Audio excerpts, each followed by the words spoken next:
আসসালামু আলাইকুম। কেমন আছেন আপনারা? ভালো আছেন? আল্লাহর রহমতে আমরা ভালো আছি।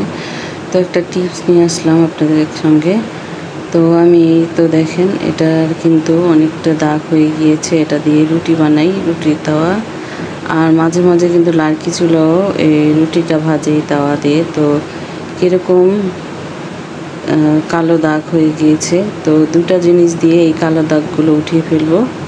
তো দেখেন এখানে কয়লা নিয়েছি আর এখানে লেবু নিয়েছি। এই লেবু দিয়ে আর এই কয়লা দিয়ে দাগ উঠাবো। তো খুব অবাক লাগে না? তো দেখতে থাকুন এই লেবু দিয়ে এই দাগগুলো কিভাবে উঠাচ্ছি। তো আপনাদের বাসায় যদি এরকম কালো যদি তাওয়া থাকে, যে এই তলার মধ্যে কি অবস্থা হয়ে যায়। তো এরকম করে আপনারা এই কালো দাগগুলো উঠাতে পারেন। তো চমকে যাবেন এভাবে করে উঠিয়ে অবশ্যই দেখবেন এই টিপসটা। তো আপনাদের সঙ্গে শেয়ার করলাম। তো অবশ্যই কীরকম হয়েছে অবশ্যই একটা লাইক দিয়ে সুন্দর একটা কমেন্ট করে যাবেন। আমি একটা হাম্বল দাস্তার এই পুঁতা দিয়ে এভাবে করে গুঁড়া করে নিলাম আর এখানে লেবু 2 কোয়া রস এভাবে দিয়ে দিলাম।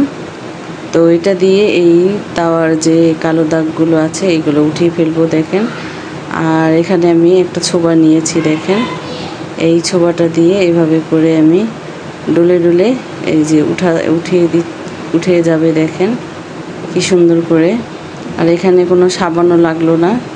এই দুটা জিনিস দিয়ে আপনারা এটা পরিষ্কার করে নিতে পারেন, কালো দাগগুলো উঠে যাবে আর খুব সুন্দর পরিষ্কার হয়ে যাবে। তো আমি আপনাদের কিন্তু দেখিয়েছি আমার বাসা কিন্তু গ্যাস থাকে না। তো আমি কিন্তু সকালে মাঝের মধ্যে এই লার্কি চুলার মধ্যে তাওয়া দিয়ে আমি নাস্তা বানাই বা রান্না করি, সেটাও কিন্তু আপনাদের সঙ্গে শেয়ার করেছি। তো এই তো তাওয়াটা কিন্তু আমার অনেকটাই বেশ ময়লা হয়ে গিয়েছে, তার জন্য এটা আপনাদের সঙ্গে শেয়ার করলাম এই টিপসটা। অবশ্যই কীরকম হয়েছে জানাবেন। আমি তো আপনাদের সঙ্গে এরকম কোনো টিপস দেখাইনি কখনো, তো এই প্রথম দেখালাম। তো কীরকম হয়েছে অবশ্যই জানাবেন। তো দেখতে থাকুন, সুন্দর একটা ম্যাজিক আপনাদের সঙ্গে শেয়ার করলাম।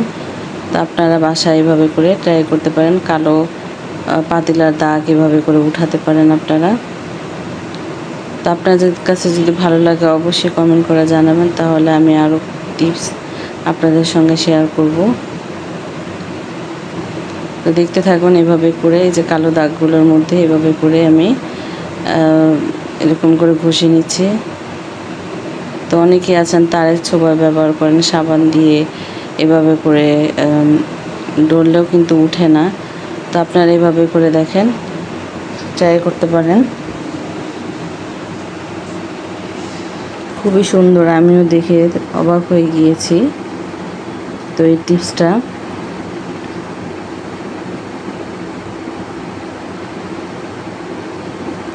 বন্ধুরা যারা এখন শুরুতে একটা লাইক দাওনি অবশ্যই একটা লাইক দিয়ে যেও, আর সহ অবশ্যই দেখো সুন্দর একটা কমেন্ট করো।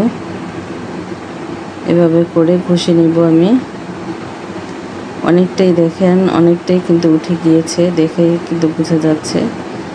এটা আমি 5 মিনিটে এটা পরিষ্কার করে নিতে পারেন আপনারা, খুব সুন্দর করে উঠে যাবে এই কালো দাগগুলো।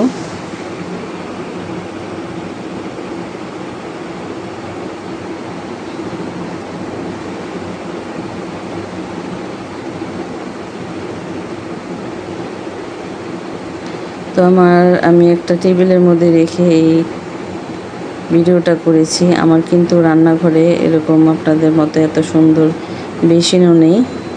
তো এই তো কিছু মনে করবেন না, আপনাদের সঙ্গে শেয়ার করলাম আমি এভাবেই।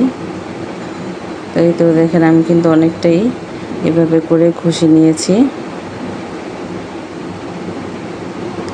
তো পানি দিয়ে ধুলে আপনারা দেখতে পারবেন কি সুন্দর চকচকে হয়ে গিয়েছে। লেবুর রস আর কয়লা দিয়ে এত সুন্দর যে পরিষ্কার হয় ভাবতেই পারবেন না। আপনারা বাসায় অবশ্যই ট্রাই করে দেখবেন আর আমাকে অবশ্যই বলবেন যে সত্যি কিনা এটা। আমি এটা ট্রাই করে আপনাদের সঙ্গে শেয়ার করলাম। তো আমি অবাক হয়ে গিয়েছি এই দুইটা উপকরণ দিয়ে এত সুন্দর পরিষ্কার করা যায়। দেখেন ছোবার অবস্থা কি হয়েছে, কিন্তু একটু হাত কালো কালো হয়ে যাবে, কিন্তু চারিগুলো কীরকম হয়ে যাবে, কিন্তু আমার সুন্দর জিনিসটা তো চকচকে হয়ে গেলো। দেখেন কি সুন্দর হয়েছে। তো আমি তো দেখে অবাক হয়ে গিয়েছি। তো এই তো পানি দিয়ে ধুয়ে নিচ্ছি। কি ছিল আর কি হয়ে গিয়েছে, দেখেন কত সুন্দর হয়েছে।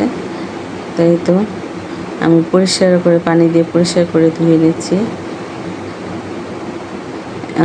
অবাক লাগে না বলেন?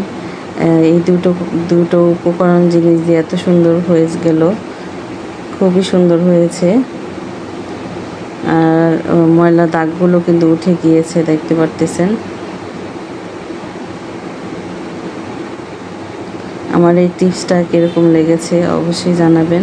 আর আপনারা বাসায় এরকম করে ট্রাই করবেন, তারপরে আমার কথা মনে করবেন যে না, ঠিক বলেছেন।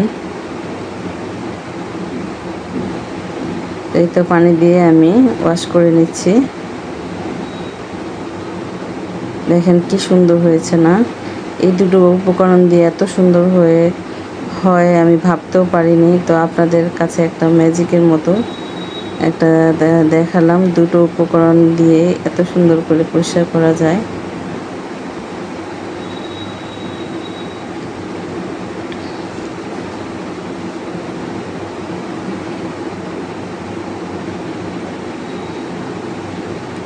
দেখেছেন? দেখেন আমি আপনাদের দেখালাম, দেখেন ভালো করে আমি, দেখছেন কি সুন্দর হয়েছে। আমি কিন্তু এখানে কোনো সাবান ব্যবহার করিনি, কোনো কিছু নাই। এই দুটো উপকরণ দিয়ে আপনাদের মাঝে শেয়ার করলাম। তো অবশ্যই আপনারা বাসায় ট্রাই করবেন, দেখবেন এই জাদুকরি এই কি সুন্দর যে হয়। দেখেছেন কি সুন্দর হয়েছে এই দুটো উপকরণ জিনিস দিয়ে। দেখেছেন আমি এইভাবে করে আমার পাতিলগুলো, হাঁড়ি পাতিলগুলো পরিষ্কার করে থাকি। তো ভিডিওটি ধৈর্য ধরে দেখার জন্য অসংখ্য অসংখ্য ধন্যবাদ। অবশ্যই আমার পাশে থাকবেন, অ্যাড সহ দেখবেন। তো ভালো থাকবেন, সুস্থ থাকবেন, নিরাপদে থাকবেন, আর আমার পাশে থাকবেন অবশ্যই। আর কীরকম হয়েছে অবশ্যই জানাবেন। তাহলে